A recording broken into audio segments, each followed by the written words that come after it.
Well, those were some heavy topics. I'd just like to relax for a little bit. Not for long, but just one less serious video. What to do? Well, what's popular on YouTube? Let's see, face reveal? No. Prank? No. Hour-long nitpicking? Not likely. Meme compilations? No. Reaction videos? No. Finding Thomas's killer. Thomas, stay out of my notes, okay? I'll get to it eventually.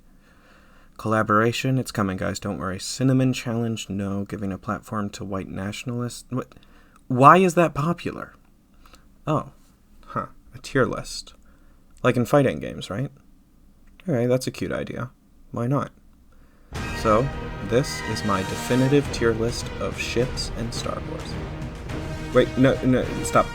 Not that kind of ship. No, I'm not qualified for that. This kind of ship.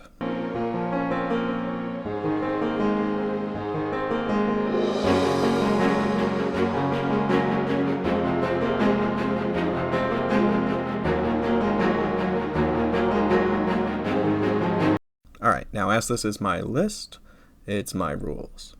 So, number 1. This is my list, and it's my opinions.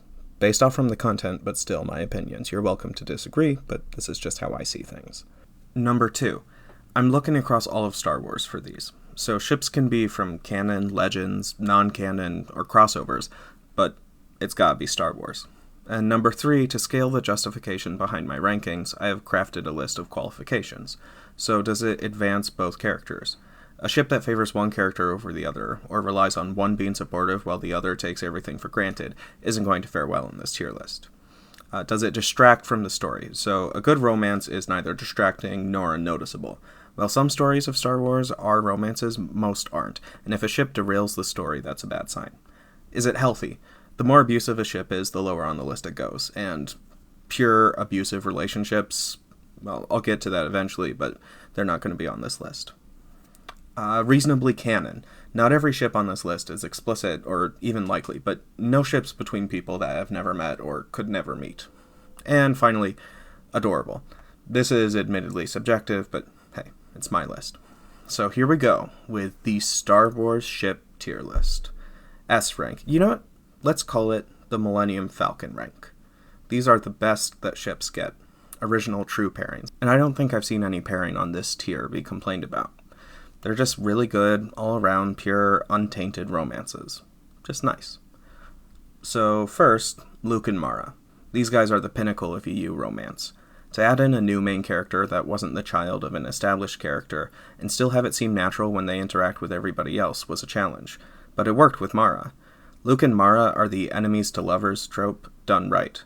Mara is never a horrible person, being a victim of abuse since childhood, rather than a willing villain. She sought to follow her boss's orders to assassinate Luke, but was charmed not by his looks or his wit, but by his kindness. I believe that Saba Sabatine summed it up best when she said, Mara once told this one that all it took to lift the Emperor's veil from her eyes was a long walk in the forest with this man. That after she had come to know Luke Skywalker, it was easy to step into the light. If that's not romantic, I don't know what is. Of course, the two married and became a power couple pretty much rivaled only by Han and Leia, and keeping their love strong throughout their marriage. They both advanced each other's plots, and they found a way to keep things interesting. Next, Chirrut and Baze. You know that old married couple that bickers and argues, but you never sense any real hostility, just kind of a fun back and forth? It's always an argument over something trivial, and it's resolved as easily as it started. At the end of the day, these two have endured so much together that even though they'll complain, they always come back to the undeniable fact that they love each other. And that's these two. Chirrut and Baze are two sides of the same coin. At first glance, they seem like polar opposites, a spiritual mystic and a cynical mercenary. But despite their differences in temperament and outlook, they have each other's backs no matter what, even if they'll put on a show of irritation. Kyle and Jan, the original rebel captain.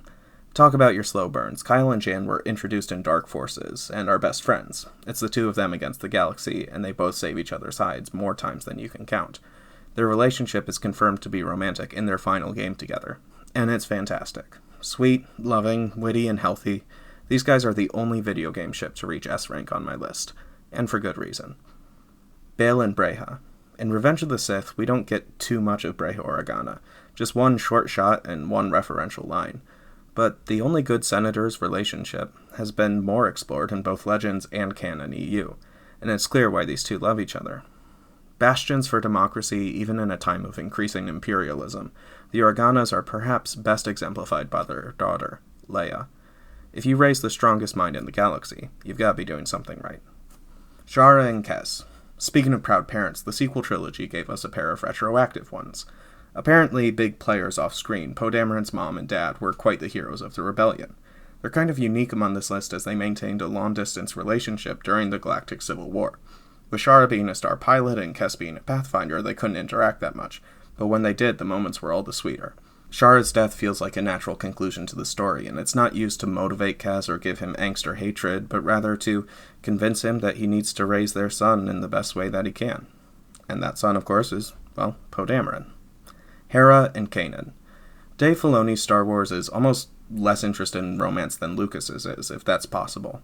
Nobody really had a romantic arc in Clone Wars, so it's certainly surprising then that Rebels, for all of its faults, contained a solid romance between two of its main characters. In fact, one of the best. That's why it's on this tier. Chewbacca and Mulatto Buck. If you were introduced in the Star Wars Holiday Special, you've got to be great to stick around. Saying that, only two aspects of the special ever really get attention today. Boba Fett, who benefited from an amazing performance by Dawn Franks, and Mulatto Buck, Chewbacca's wife. Chewie and Malla are pure, sweet as sugar, and wholesome as can be. The Disney buyout took away happy marriages from Luke, Han, Leia, and Lando, but even these guys wouldn't tear up our Wookiee wonder duo. Lando and Tendra. Speaking of Lando's happy ending, did you know Lando was married? Well, in the EU at least. He settled down later than you might expect, as writers wanted to maintain at least one popular bachelor. But after saving the galaxy several times, Lando was finally ready to settle down. Coincidentally, so was Tendra, a character who, due to societal conventions on her homeworld, was not permitted to marry any off-worlders. This makes their romance like an unproblematic version of the forbidden lovers trope. See, it's not like Romeo and Juliet, it's more just, it'd be awkward if they got together. They both just really hit it off, and Lando, once a ladies' man, was hooked after their first meeting. The two became fast friends and a perfect fit, two business-minded individuals out on the hunt for ways to use their inventions and investments to make the galaxy a better place. Owen and Beru. You know, sometimes you just want to stay home and farm. I get it. Owen and Beru are the sweet old couple that raises their family member's kid because they can't let anything bad happen to him. They're the only healthy romance in the original trilogy, and they're just so cute. When I was younger, I thought that they were unfair to Luke, but in reality, they always had his best interest at heart. They're just a caring, aging, happily married couple that still keep the farm running, despite everything working against it. And even death can't separate them. So, that's the best. And the next is very close to the best. These ones are pretty much all great too. But for one reason or another, there's something that kept them back from S tier. They're still fantastic. They've just got small problems or they're missing that extra edge.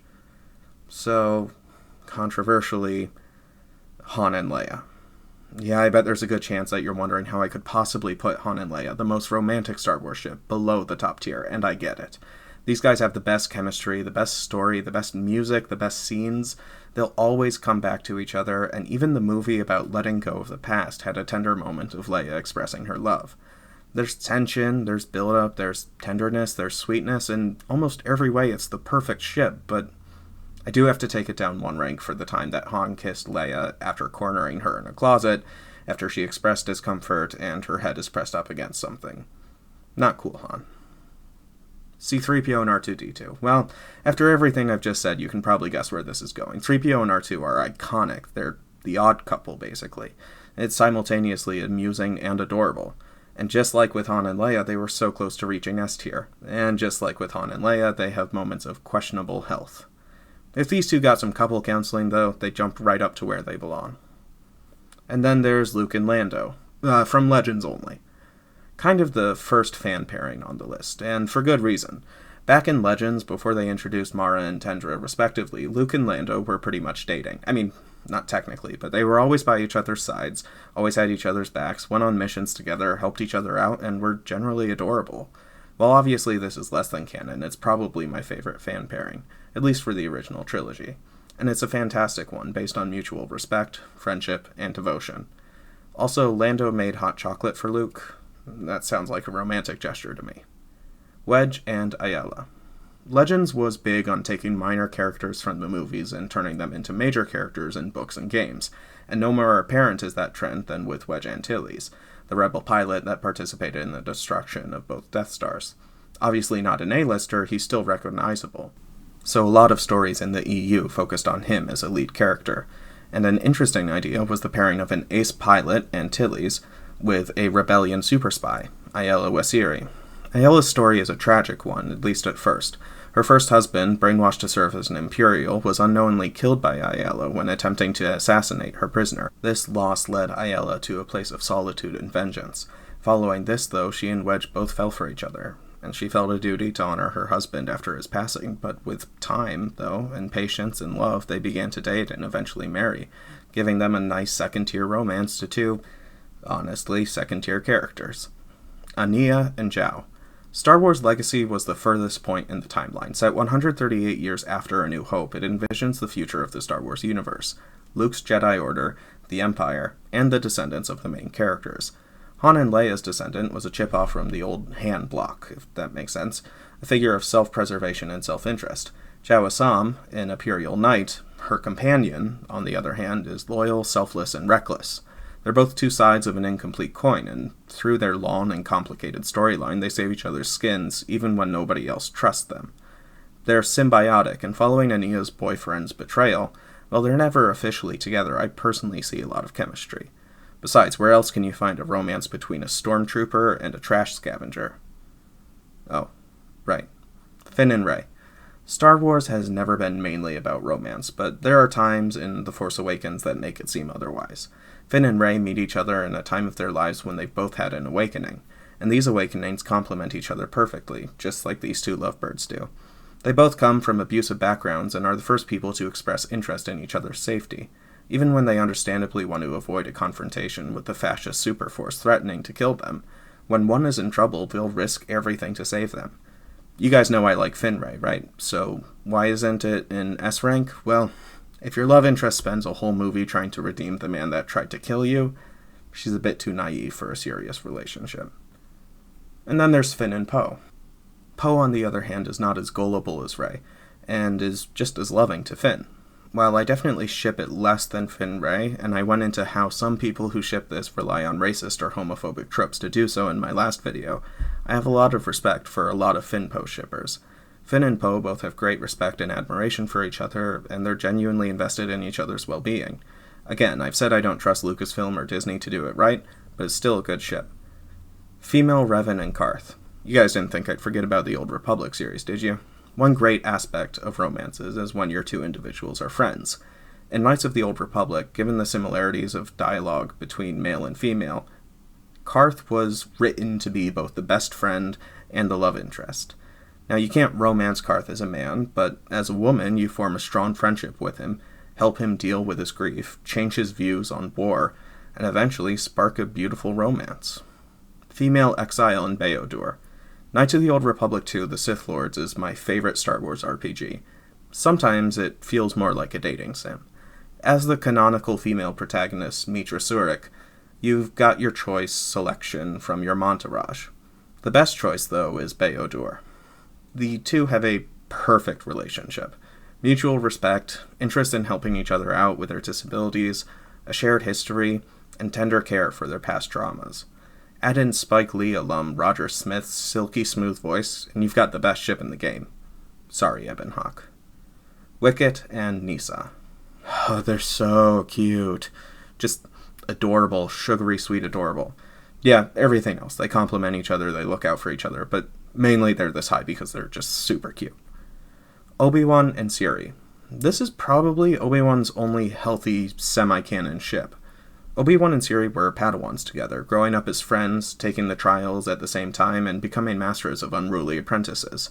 Throughout it all, they're super good friends, have playful banter, and Siri was probably Obi-Wan's closest friend on the council aside from Mace Windu, who was still kind of a father figure.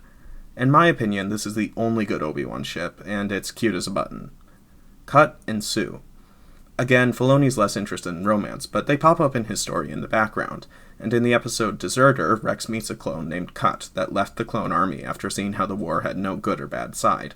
He found new purpose in his relationship with Sue Laquan, as the two work together to farm, raise her children, and have a happy, complete life.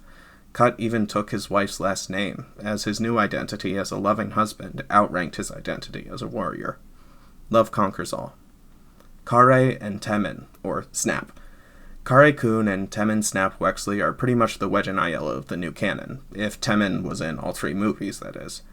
Also, they have a happier story. They're closer to background players in the Poe Dameron series, but they've gotten an appropriately paced build, a sweet amount of romance, and a lovely wedding. Cheers all around.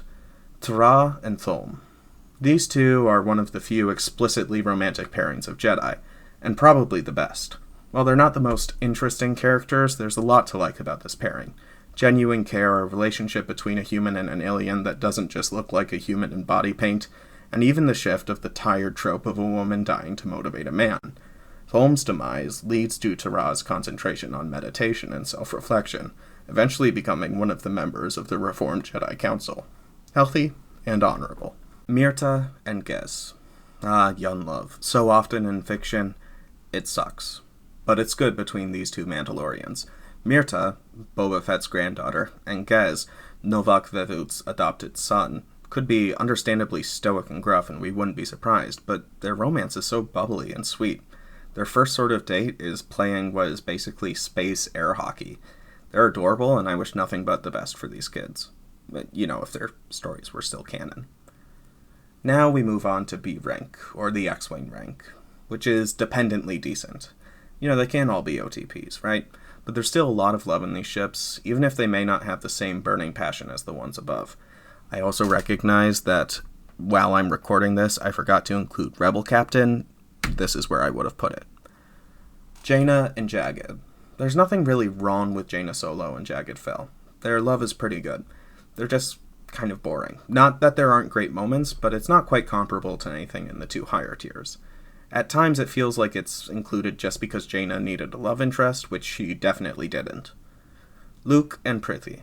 Luke and Prithy's relationship is downright adorable, and I would love to have them higher. Why are they not? Well, as sweet as they are, as Prithee is from a legend story that takes place before Luke met Mara, but after Mara had been introduced, she's obviously never going to be in a long-term relationship with him. This, unfortunately, contributes to a long-standing trend of women of color serving as early romances for white men before they move on to white women. Bad tropes, bad messages, despite a nice romance if examined in a bottle. Han and Lando. The biggest slash ship from the original trilogy is okay. It's not bad, really. I think that there's a bit too much baggage between them in the EU, and they're complete tools to each other in Solo. But there's something to be said for a dependable friend with an admittedly intriguing dynamic in the movies. 5 and 6, Han and Lando, I get it. Anything else, it's a little bit crowded for me, but it could definitely be worse. Kit and Ayla. The forbidden love trope is a common one, but it's also easy to mess up. Obi-Wan and Siri are never really explicit, and Tara and Thulm were a bit more focused on their romance than the consequences, meaning that Star Wars' best, traditional forbidden romance is, in my opinion, Kit Fisto and Ayla Secura. It's still melodramatic, but that checks out. The Jedi aren't really trained to deal with their emotions. So it's soapy and it's cliche, but it's not by any means bad. Corran and Mirax. On the other hand, Corran and Mirax is almost too emotionless. They're like a watered-down Wedge and Aiella. Less interesting, less romantic, faster burn, and less effort. But it's still fine. It's basic, but it's fine. Anakin and Barriss.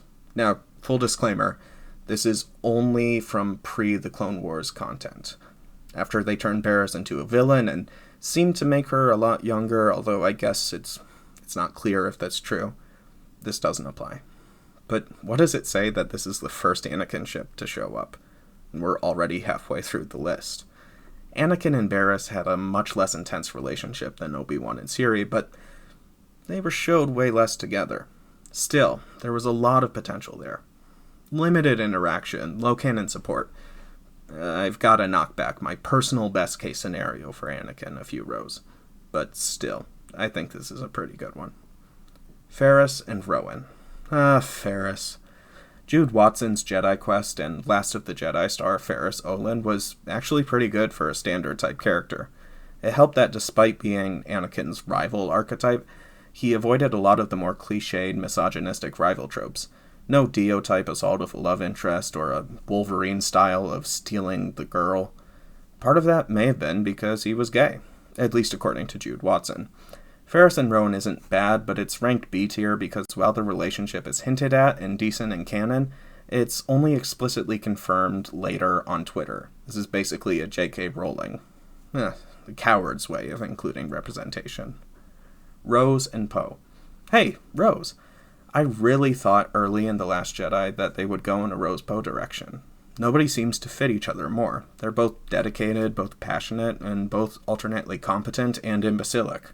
We got a glimpse of their friendship, and I think it'd be cute, but again, it's not really canon, so here we are. Cade and Delia. Cade, Luke's descendant from Star Wars Legacy, takes after Anakin, in that he's moody and not very bright. But despite his junker attitude, one of the ways he's better than Anakin is his love life. Cade and Delia are unlikable, miserable messes, but they're not bad for each other. Ahsoka and Kaden. Hey, our first gay bait and our first Ahsoka ship at the same time. The Ahsoka novel gave the titular Togruta a love interest, sort of, in Kaden, who expressed her interest in Ahsoka, and Ahsoka just awkwardly says thanks and moves on.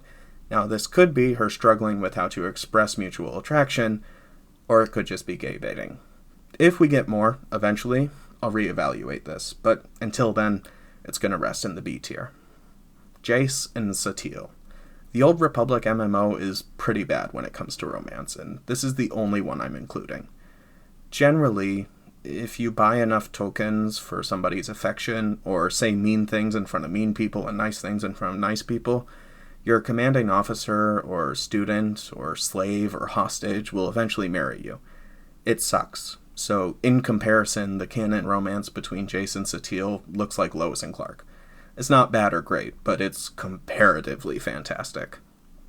Ibtisam and Nirin. Race, the social construct, as we conceptualize it, doesn't exist in Star Wars. However, there are different species, some of which have a long, contentious history together. Primarily, this is seen between the Quarren and the Mon Calamari. So Ibtisam, a friendly Mon Calamari, and Nirin, a traditional Quarren, both members of Rogue Squadron, seemed like they could never get together. But they do. It's kind of like a Star Trek story. It's cheesy and it's more good intention than it comes off, but it's not horrible by any means, and the two are good together, eventually. Points off, though, for fridging Ibtisam, but points gained for a pretty unique concept. Poe and Sai. Small good one here, just little hints in The Last Jedi that Sai is Poe's ride or die. Cute, but unexplored, so that's why it's here. Aphra and Tolvin. I'm admittedly not a huge Dr. Aphra fan, but even I recognize that once they move beyond the enemy phase, these two aren't bad together. Quinlan and Colleen. Quinlan Voss does things his own way, so his romance with Colleen isn't nearly as hidden or dramatic as Ayla and Kit's, but it's still got drama. Colleen being a double agent and Quinlan being a single one, they've got a contentious romance at first, but still they found redemption in each other and avoided Order 66 together. Pretty good. Xander and Becky. Okay, Freemaker Adventures is the best Star Wars content post-Disney buyout, and you can't convince me otherwise. Xander Freemaker repeatedly expresses that he believes that he has an unrequited infatuation with an unseen woman called Becky Smoochenbacher, but then it's revealed in the finale that Becky herself also held a crush for him. And knowing how good he is, and his resolve, seeing him be on the side of the rebels was all it took to convince her to dump the Empire. Q. Medrit and Goran. I believe that these two were the first canon gay married couple. There's not too much information on them. They're not the most important characters, but the fact that they weren't stereotyped or tokenized easily makes them better than a lot of other ships. Iden and Del. Sometimes boring is enough. There's nothing groundbreaking or breathtaking about Star Wars Battlefront 2's romance. It's pretty standard shooter fare, but it's fine, and it's healthy, which is enough to get it into this rank. Alright, C rank, the Z95 Headhunter rank. The guilty pleasures. We've all got them. A ship we know isn't the best, or the most canon, or the most healthy. Not necessarily abusive, but maybe. but there's enough to at least pique our interest. Here are some of mine. Obi-Wan and Satine. And I bet I'll get flack for this. Look, Satine runs an apartheid state, and Obi-Wan uses his position of political power and privilege to help her maintain it. Satine is killed to drive Obi-Wan's story, and her crimes are almost constantly excused or brushed over. Obi-Wan can and has done way better, but at the very least, the chemistry is good. Anakin and Padme. Okay, so I love the story told by Anakin and Padme. If this was about storytelling, these two would be right at the top. Padme is so self-righteous and privileged that she never seeks justice for the people that she inconveniences, teaching Anakin that he doesn't need to take responsibility for his actions. Several years later, as an adolescent, he slaughters innocent children, and Padme's privileged viewpoint doesn't care. So of course, their callous, liberal philosophies work great, and they become a wedded couple until eventually Anakin attacks her, which... what? He wasn't supposed to be violent to me. It's a great story, and a clear example of how bigotry and abuse can fuel each other, and how tolerating the suffering of others will lead to the suffering of yourself. But it's not at all healthy, so I had to put it somewhere. Great story, bad ship. Male Exile and Visas. Male Exile in Knights of the Old Republic 2 has two less than great options. The better of the two, though, is Visas Marr, voiced by the incomparable Kelly Hu. The two definitely have chemistry, sweet interactions, and help further each other's stories, but sadly Visas is too dependent on the Exile for it to seem healthy.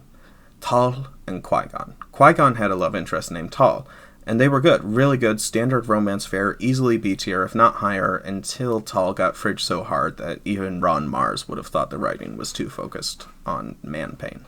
Female Exile and Atton. Atton. Fine, smooth, roguish. Stupid Atton. A relationship needs to be built on trust. Trust shouldn't be a reward for furthering a relationship. Atton hides important, incriminating information from the Exile and still manages to blame her when the truth comes out. But aside from this, they do have pretty fun banter. Lack and Dice. A lesser-known one here. This worm and wolfman couple in the cantina is actually pretty compelling. Dice, the worm, convinced Lack, the wolfman, to join the Rebel Alliance. Though he initially joined only to see her more often, their romance grew at the same time as his belief in the rebellion. Points off for fridging Dice. But still, not the worst. Sienna and Thane. They're on opposite sides of the Galactic Civil War. This isn't Romeo and Juliet, or even West Side Story. This is more like North and South. These two admittedly have enough chemistry to put them in this tier, but their characters are both just rather unpleasant to each other. And despite Lost Stars being heralded as this great love story, the romance between the two characters is pretty lackluster. There's great potential, definitely, but honestly, it's not there yet.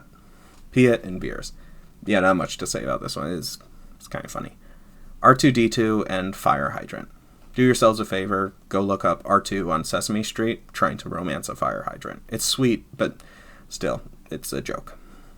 Female Revan and Juhani. This is pretty boring. It's your standard BioWare romance.